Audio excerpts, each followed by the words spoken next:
What's up, you guys? Welcome back to another one. If you're new to the channel, I am Gold Pony. I do new car, truck, SUV reviews on YouTube, and today we're in the brand new 2025 Hyundai Tucson, courtesy of Jack G. Volvo Hyundai in York, PA. For more information on their inventory, please feel free to check out the link in the description box below. So today we're in this one because this is a refresh year for the 2025 Tucson. So there is a new upgraded bumper, there's new upgraded grille, wheels, tech, etc. So I'll be going over that, of course, in this video. You do get America's best warranty as well, being 5 years, 60,000 mile bumper to bumper, 10 years, 100,000 miles on the powertrain. You gotta love that. You also get 3 years or 36,000 miles of complimentary maintenance as well. So that's gonna save you some money there too. But ultimately in this video, we will be testing out and going over everything about this one, from acceleration to braking, steering feel, ride quality, sound system, exhaust clip, all that fun stuff. So having said all of that, what do you guys say? Let's just go ahead and jump right into it. And as always, let's start with pricing. And so as you can imagine, there are several different trim levels for the 2025 Tucson.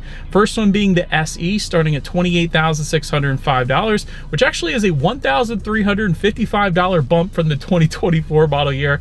SEL for $30,465. SEL Convenience, which is the one we have today, starting at $32,915. XRT for $32,915. And lastly, the Limited, starting at $38,545. So that was all pricing for the front wheel drive configuration. If you wanted to add all-wheel drive, you can do that. Simply add $1,500 then to any of those prices. But regardless of the trim level that you go with, the power plant on the Tucson is going to be the same. Powering the beast is a 2.5 liter direct injected inline 4-cylinder, putting out 187 horsepower at 6,100 RPM, 178 pound-feet of torque, coming in at 4,000 RPM. That power being sent to front wheels or all wheels through an 8-speed automatic with paddle shifters for the limited trim level only. If you wanted the paddle shifters, 0 to 60 time coming in at approximately 7.1 seconds, with MPG numbers coming in at 25 in the city, 33 on the highway for the front wheel drive, 24 city, 30 then on the highway for the all-wheel drive, taking regular unleaded fuel. And so before we do any kind of fun acceleration test here in the Tucson,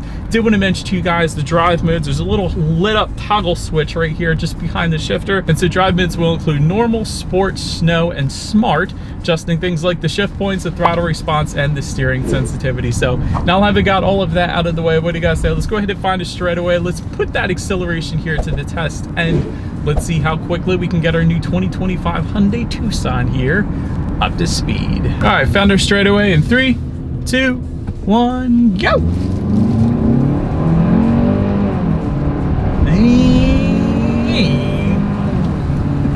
There goes the snow.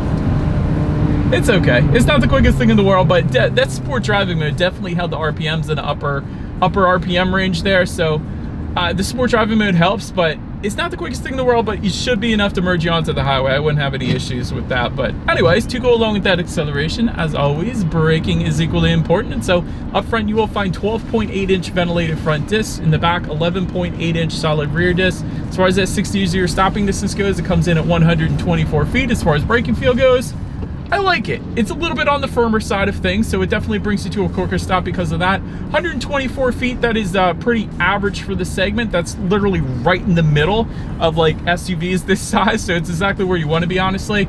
I've seen it as high as 139. Usually in the 1-teens, you get a sports sedan, so 124 feet, that definitely gets the job done. Then touching on suspension and handling, up front you're going to get a McPherson strut front suspension. In the back, independent multi-link rear suspension, of course, gas pressurized shock absorbers. As far as ride quality goes, that's probably the first thing I noticed because I just got off driving the new Ford Escape, and this thing it's a night and day difference when it comes to ride quality. This thing is such a smooth ride, at least compared to the Ford Escape. That's all I'm saying. So in terms of ride quality, I would pick this all day long over the Escape because this is such a smooth ride. I love it. As far as steering feel goes, I still got it in that sport driving mode. It is a much heavier weight to it, so let me go ahead and take it out of that sport driving mode. I'll put it in normal driving mode. Actually, it does loosen up pretty substantially, so something for everybody there. I prefer that heavier weight to the steering, so that's why you got the My drive mode, because that's where you can really tailor it. So if you wanted that heavier steering feel but you didn't want that instant acceleration from the sport driving mode, you can tailor it to do that in the My drive mode. I feel like I'm saying to drive too many times there, but it's pretty cool because yet again it gives you something for everybody. As far as cabin noise goes, we're going 40 miles per hour right now. I'll let you guys be the judge of that. I personally don't have any issues. Now when you really get on it, the engine noise is pretty pronounced, but did want to also mention though, with the cabin noise, is if you go with the limited trim level, you get acoustic laminated front door glass, which is definitely a luxury feature. That's something that you get with luxury vehicles, so that's pretty darn cool. Then touching on rear visibility, I can see perfectly fine out the back. I definitely don't have any issues there. And then in terms of forward visibility, rain sensing windshield wipers are going to come on the limited trim level only.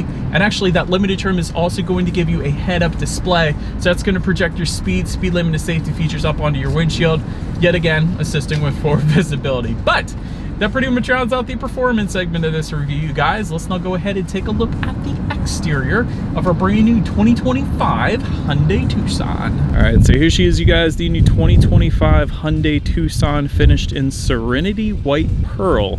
Very cool name for an exterior color, but as always, let's go ahead and start with where the Tucson is made. Taking a look at the VIN, first character is the number 3, indicating that the Tucson is built and assembled in Mexico, although the parts do come from Korea. It's just assembled in Mexico. But anyways, starting up front, you do have an updated front grille and bumper. It is a large graphite color front grille. You do get the daytime running lights incorporated into the sides of the front grille as well. That's something that the Tucson kind of started doing, and it definitely is a signature look for it now. LED headlights do come standard for all trim levels across the board. You gotta love that. You get the automatic feature. You also get automatic high beams. So if you have your high beams on at night and it senses the vehicle coming in the opposite direction, it's gonna automatically dim them back to low beams. And when that vehicle is gone, it's gonna automatically bounce it back up to high beams for you there. So gotta love that. You also get front air curtains to the bottom corners there, helping direct air around the wheel and tire combination. But that pretty much rounds out the front end of this one. Let's now go ahead and swing around to the side. All right, so now since we are around to the side of this one, and these 100-mile-per-hour winds, we do have upper silver window trim that does come standard. Body colored power adjustable side mirrors. They will be heated with LED integrated turn signals as well.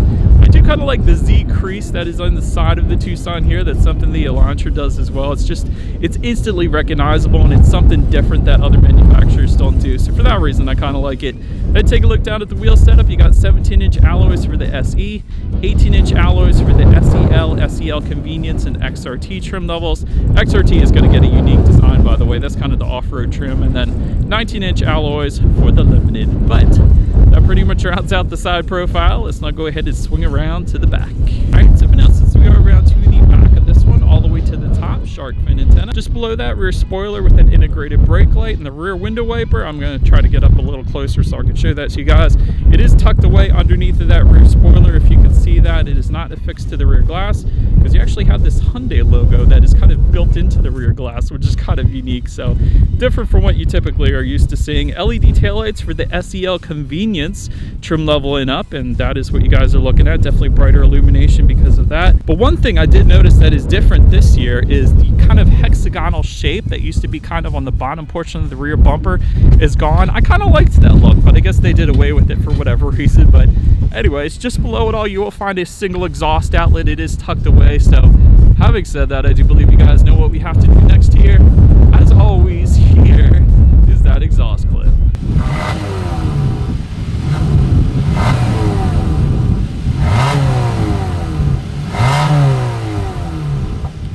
Alright, so now since we are around to the back of the Tucson, when it comes to opening that rear liftgate, it is a manual liftgate for the SE trim level. However, it's actually a hands-free power liftgate for the SEL trim level and up. So that is super convenient. There is a rubberized button on the liftgate itself as well, and there's actually a button on the side of the key fob as well to go ahead and open it up. But once opened up, cargo capacity comes in at 38.7 cubic feet. If that was not enough space, of course, the rear seats do fold down, bump that up to 74.8 cubic feet. Then there are grocery bag hooks back there are tie down anchors, there's a cargo cover, actually a 12-volt power outlet as well. And then if you were to lift up underneath of that cargo floor, you will find a spare tire as well. So then making our way up to the rear legroom, that is going to come in at 41.3 inches. For reference, I'm an even 6 feet tall. This is how much space I had in the back there. Got seat belt holders back there. I always like to mention that. Reclining rear seats as well. Rear center armrest with cup holders does come standard. Heated rear seats if you you wanted to spoil the rear passengers, come with the limited trim level only. You will find rear USB charging ports back there as well, along with some rear ventilation to go along with all of it. But then make your way up to the front seats. Cloth seating for the SE and SEL trim levels, leatherette seating for the SEL Convenience and XRT trims, and then leather seats for the limited. 8-way power driver seat for the SEL trim level and up, heated front seats for the SEL trim level and up, ventilated for the limited, and memory settings for the limited. Overall, as far as seat comfort goes, it was perfectly fine, actually. I didn't have any issues with this thing. The power lumbar support, incredibly adjustable. So one of the more adjustable lumbar supports that I've played around with in a while. So big fan of that. But now let's go ahead and take a look at this steering wheel, because this is one of the interesting things when I first hopped in this one. It's not telescoping, it's just tilt. So I can put it up and down, but I can't bring it towards me. Which is kind of interesting. You very rarely find that, although it does exist. But anyways, leather wrapped for the limited trim level, and then heated for the limited trim level as well. So I just wish it was telescoping, that's fine. And for anybody wondering what those 4 dots are in the middle of the steering wheel, that's Morse code for the letter H, which of course is Hyundai. But so then now let's go ahead and make our way to the startup. Let me start by showing you guys the key here. The key is shaped like an egg, but it has the H logo integrated into the middle of it with the buttons surrounding it. So it's an interesting designed key, I guess you could say. But you got lock, unlock, that circular button that says hold, that is a remote start. But Smart Park is going to come in the limited, where you can pull it in and out of a parking spot by using the remote, which is a pretty wild feature. And then keyless entry with a push button start. This comes standard for all trim levels across the board.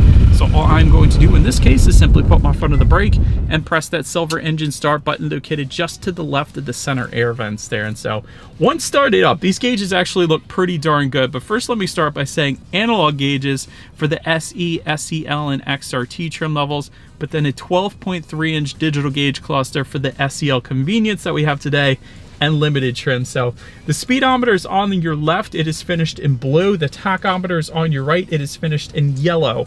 Don't know why they chose those 2 colors, but they do look good nonetheless, so I don't have any issues with that. Typically in other manufacturers, when you change the drive mode, it really adjusts the colors, and even Hyundai used to do that too. But now, if you put it in that sport driving mode, it just kind of shows the red line, being it looks like 6,500 RPM with the red just after that. And then you put it back to normal and that red goes away, and then tachometer. So it's kind of interesting they didn't have more adjustability with those gauges now, but that's okay, I suppose. It looks good nonetheless. But it gives you speed limit recognition up there, outside temperature, how many miles you have left until you hit empty, chirp A, chirp B, so pretty much everything you need up there. But now let's go ahead and make our way to overall interior quality. A panoramic sunroof is going to come in the limited, power sunroof for the SEL Convenience, which is completely covered by snow and ice right now. Gotta love it. Auto dimming rear view mirror for the SEL Convenience trim level and up. HomeLink controls for the limited trim. LED interior lighting actually for all trim levels across the board. I love that. Dual zone climate control for the SEL trim level and up, and then a wireless phone charger for the SEL trim level and up as well. So that's located just in front of the shifter, by the way. A lot of rubberized storage surrounding that. You do have a 12-volt power outlet up there, a couple USB charging ports. Just behind that, you have your dual cup holders. Everything is surrounded with a gloss black, which I personally prefer. I know some other reviewers don't, but I prefer that to the matte black plastic because it does scratch less, believe it or not. I will swear by that. And then within the center armrest, there is actually a decent amount of storage in there, so no issues there. As far as the finishes go on the side, it is some black plastic, but it doesn't look too bad. You got the silver door handle there. That looks pretty darn good. And then there's actually a little added storage just above the passenger side glove box, kind of like the Toyota RAV4 does, so you can put some stuff up there. Passenger can put their cell phone up there, it looks like. So overall, I have no issues with the way this thing is finished. I think it looks pretty darn good. But now let's get to one of my favorite parts about the Tucson here, which is the tech. This is a 12.3-inch color touchscreen display, which, by the way, is newly standard for 2025, for the 2025 Tucson. So every trim level is going to get what you're looking at here. So Bluetooth and audio streaming, you get wireless Android Auto, Apple CarPlay for all trim levels as well. Factory navigation system for the SEL Convenience and limited trim levels. Get a voice memo system up there as well. You could check out your sports and weather information up there. That's pretty stinking cool. Along with your radio information, of course. So when it comes to the sound systems, there are 2 of them. You get 6 speakers for all trim levels, but the limited, essentially, that limited trim is going to give you an 8-speaker Bose sound system. So having said that, I do believe you guys know what we have to do next here. Let's go ahead and turn on the radio, see what we got playing today, and let's test out the 6-speaker sound system that we have with us here today.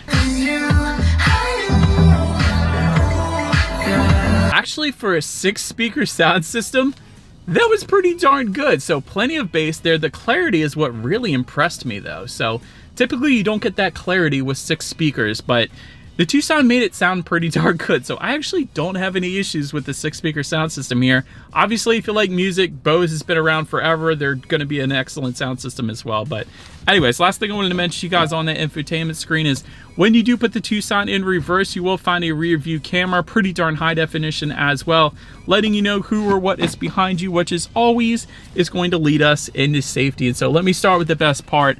IIHS Top Safety Pick Plus, which is the very highest rating given by IIHS. So doesn't get any better than that. Front side current airbags do come standard. In the back, you're going to have latch, aka lower anchors and tethers for children for the rear car seats, rear child door locks, tire pressure monitoring system, but also coming standard. Forward collision warning with pedestrian detection, automatic emergency braking, lane departure warning, lane keep assist, driver intention monitoring system, rear occupant alert, and the very best adaptive cruise control system with stop and go. It's a wonderful system, I'm telling you guys, on any Hyundai. Then if you were to go with the limited trim level, that's going to add to that a blind spot monitoring system with rear cross traffic alert, along with front and rear parking sensors then as well. So overall, when it comes to my final thoughts here of the refreshed Tucson, great safety. I always start with the safety because you can't beat an IIHS Top Safety Pick Plus.